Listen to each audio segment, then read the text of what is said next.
नमस्कार दोस्तों, हिंदी एस्पिरेंट के यूट्यूब चैनल पे आप लोगों का स्वागत है। मेरा नाम है नवीन कुमार। आज बड़े ही इंपॉर्टेंट टॉपिक को हम देखने जा रहे हैं, वित्त आयोग, और वो भी 15वां वित्त आयोग, जो लगातार चर्चा का विषय बना हुआ है।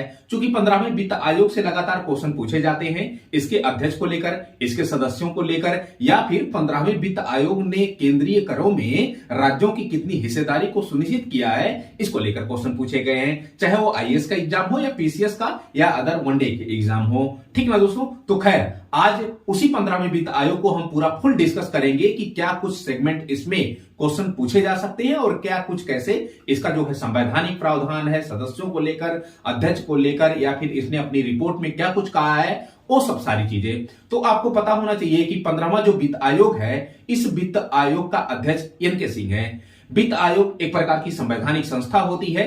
हर 5वें वर्ष राष्ट्रपति के द्वारा अनुच्छेद 280 का प्रयोग करके वित्त आयोग का गठन किया जाता है। 1951 में पहला वित्त आयोग गठित किया गया था, जिसके अध्यक्ष के.सी. नियोगी बनाए गए थे। खैर, वर्तमान में 15वां वित्त आयोग है। उसी 15वें वित्त आयोग को आज हम लोग डिस्कस करने जा रहे हैं। तो सवाल है कि 15वां वित्त आयोग की इसकी घोषणा कब हुई थी? तो एक घोषणा पूछा है, 27 नवंबर 2017 को ही इसकी घोषणा हो चुकी थी। ठीक ना भैया? फिर अगर मैं ये कहूं कि भाई अध्यक्ष कौन है, तो अध्यक्ष एन.के. सिंह है, 15वें वित्त आयोग के अध्यक्ष।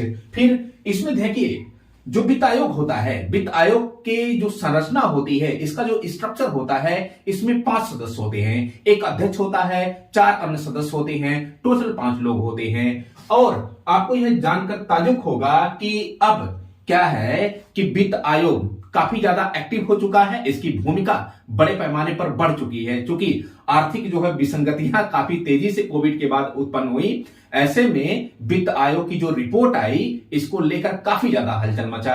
अभी मैं बताऊंगा, क्योंकि केंद्रीय करों में राज्यों की जो हिस्सेदारी है, उसी को लेकर काफी ज्यादा हलचल मचा। खैर, इसके संरचना में एक अध्यक्ष होता है जो एन.के. सिंह है, अन्य 4 सदस्य होते हैं, और 4 जो सदस्य हैं 15वें वित्त आयोग के, वह शक्तिकांत दास हैं, डॉक्टर अनूप सिंह हैं, डॉक्टर अशोक लहड़ी हैं, और डॉक्टर रमेश चंद्र हैं। ये आपको याद रखना है। पूछता है क्वेश्चन, निम्नलिखित में से कौन 15वें वित्त आयोग के सदस्य नहीं है, ऐसे करके क्वेश्चन पूछता है। तो 4 सदस्य शक्तिकांत दास, डॉक्टर अनूप सिंह, डॉक्टर अशोक लहड़ी और डॉक्टर रमेश चंद्र, ये आपको याद रखना है। फिर अगर मैं यह कहूं कि इसके सचिव कौन है, 15वें वित्त आयोग के सचिव कौन है, तो वह अरविंद मेहता है। ठीक ना भैया? फिर इसकी अवधि को लेकर क्वेश्चन अगर पूछे, तो इसकी जो अवधि होगी वह वर्ष 2020-21 से लेकर वर्ष 2025-26 तक इसकी अवधि होगी। अगले 5 वर्ष तक इसकी अवधि होगी। तो अब जो है 2020-21 से लेकर वित्त वर्ष 2020-21 से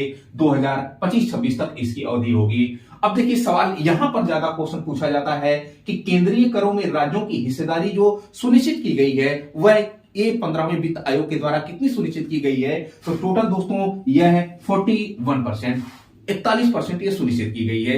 ये 41% आपको जबान पे हमेशा याद रखना चाहिए कि केंद्रीय करों में राज्यों की जो हिस्सेदारी है, वह 15वें वित्त आयोग ने 41% सुनिश्चित की है। अगर मैं यह कहूं कि टोटल 100 रुपया है केंद्रीय कर, तो उसमें से जो 59 रुपया होगा, 59 रुपया वो केंद्र के पास जाएगा, और जो 41 रुपया होगा दोस्तों, यह राज्य में डिस्ट्रीब्यूट हो जाएगा।